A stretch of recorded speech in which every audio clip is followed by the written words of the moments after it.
Ang chapter ay nag-umpisa sa dalawang tauhan ng excavation team na nagrereklamo dahil sa dami ng magic crystals sa dungeon na ito.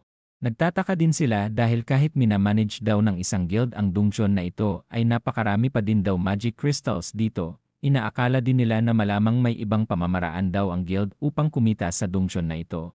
Ang isang lalaki naman ay nagtaka sa kung nasaan na nga daw ba ang ating bida na si Suho. Hindi din ito makapaniwala dahil pinayagan ng management na payagan ang katulad niyang A-rank hunter na pumasok sa isang B-rank na dungeon.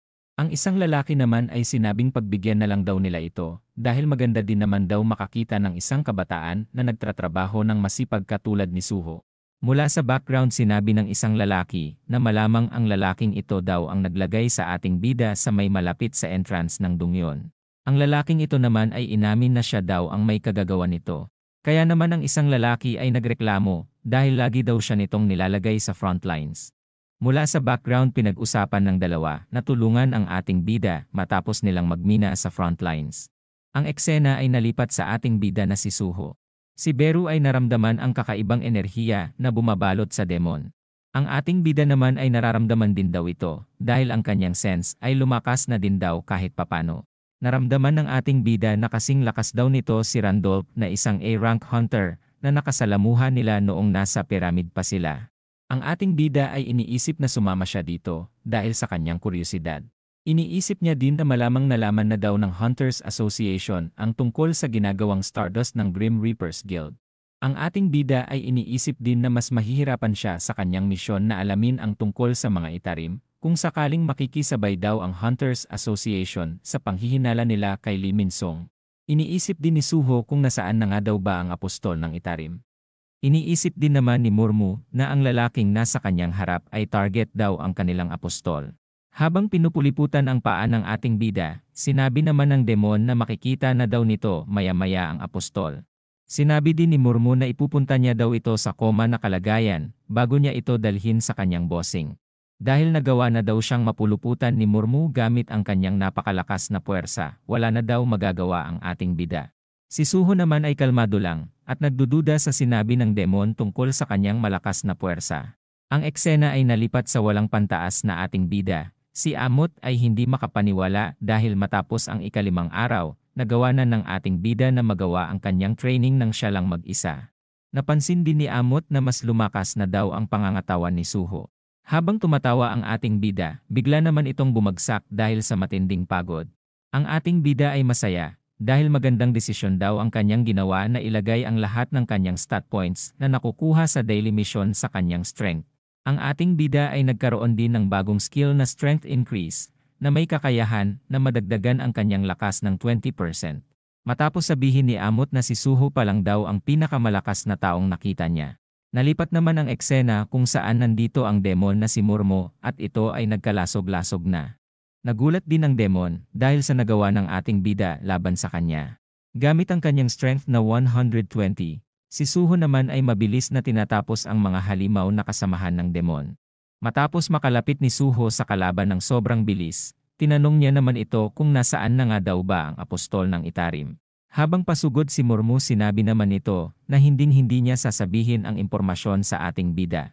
Dahil wala itong balak sabihin ang impormasyon na gusto ng ating bida, mabilis niya naman hinawakan at tinanggalan ng ulo si Murmu. Gamit ang kanyang patalim, pinaghihiwa niya din ang katawan ng demon. Si Murmu ay hindi maintindihan ang nararamdaman kay Suho.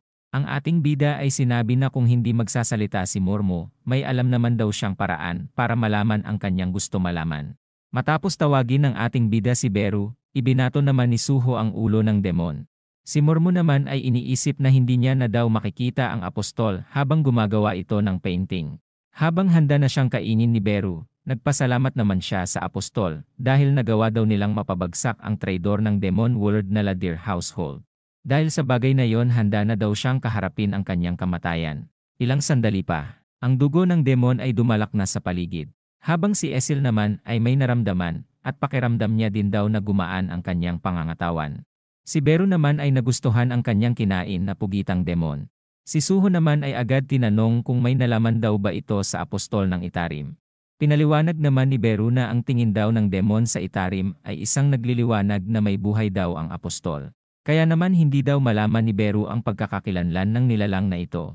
Dahil naging dead end na naman ang nakuha nilang impormasyon, iniisip naman ng ating bida na mukhang kailangan niya daw talaga makuha ang impormasyon direkta kay Lee Min-sung. Mula sa background sinabi ng ating bida na kailangan niya na munang ilipat sa ligtas na lugar ang mga taong natagpuan niya sa factory. Si Dojin naman ay may naramdaman at nalaman niyang nawala na ang presensya ng demon. Iniisip niya din na kung ang Hunters Association nga daw ba ang may kagagawan nito. Ang grupo ay narating na ang boss room ng Dongjon. Si Miho naman ay hindi makapaniwala na wala siyang natagpuan na ebidensya laban kay Lee Min-sung. Iniisip niya din na dapat nandito lang daw ang factory ng Stardust sa loob ng Dongjon. Dahil sa walang nahanap na ebidensya si Miho, masaya naman si Lee Min-sung dahil dito. Si Lee Min-sung ay sinabi na ikansela na nila ang pag-brainwash sa mga hunter na nandito sa loob upang hindi na daw lalong lumala ang kanilang sitwasyon. Matapos mapakinggan ang sinabi ni Lee Min-sung, sinabi naman ni Dojin na nakukulangan siya sa kanyang plano. Si Miho naman ay iniisip na malamang nasa labas daw ng Dongjon ang factory ng Stardust. Kaya naman matapos nilang i-clear ang Dongjon na ito, i-check niya daw ang lugar sa labas. Si Miho ay sinabi nang pumasok na sila sa loob. Ngunit si Lee Min-sung naman ay biglang nagulat matapos iturok ni Dojin ang kristal sa kanya. Tinanong naman ni Lee Min-sung si Dojin kung anong binabalak gawin nito. Muling pinaalala naman ni Dojin na gagawin niyang mga tagasunod niya ang lahat ng mga hunters sa Dongjon na ito. Noong mag-umpisa daw silang magtulungan para tapusin ang S-rank hunter na si Taegyo, nakakairita daw ito para kay Park Dojin. Si Dojin ay ibinulong na gagamitin niya si Lee Min-sung upang mapatay daw ang S-rank hunter na si Lim Taegyo. Dahil sa pagkainis ni Lee Min-sung matapos marinig ang tungkol sa mga S-rank. Bigla namang nainis si Lee Min-sung at sinabing hinding-hindi siya makokontrol ng katulad ni Dojin. Si Lee Min-sung ay nalipat sa ibang lugar na kanya namang ikinagulat. Matapos tumingala nakita niya naman ang marka ng itarim. Kaya naman mula ngayon siya ay nagawa ng makontrol at kailangan ng sumunod sa mga gusto ng Supreme One. Habang nakatayo na lang si Lee Min-sung, nilapitan naman siya ni Dojin. Habang nakangiti ang ating kontrabida, makikita naman natin na si Lee Min-sung ay tuluyan ng nakontrol ni Dojin. Habang nakatingin si Dojin kay Miho, sinabi niya naman na kailangan niya ng magpatuloy sa kanyang susunod na target.